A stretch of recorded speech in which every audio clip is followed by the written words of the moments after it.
Hello, good day and good morning guys. This is an i3 second gen guys. So nakapisonit na siya guys. Lagay ko pisonit at lagyan natin ng adapter ang ating computer guys, no. Ayan, bibilisan ko yung video guys.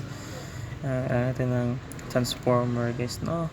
Para ma-separate natin yung timers circuit natin guys. So ito guys, share ko lang sa inyo kung anong ginagawa natin sa computer natin. Ito yung nasa loob ng computer natin guys, no.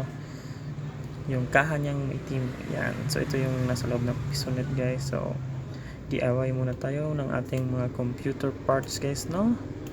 Ayan, ibahin natin yung mga wiring guys. Huwag natin kumikta sa power supply para hindi apektado ang ating computer. So dandahan lang guys. Ito yung gamit natin na transformer guys. Yan. So 12 volts yung blue at yung red naman ay AC guys. AC 220 volts. So dito ka sa blue kasi 12 volts nakalagay dyan guys. So, set up natin guys at goods na yan. Tara, thank you for watching and enjoy the rest of the video.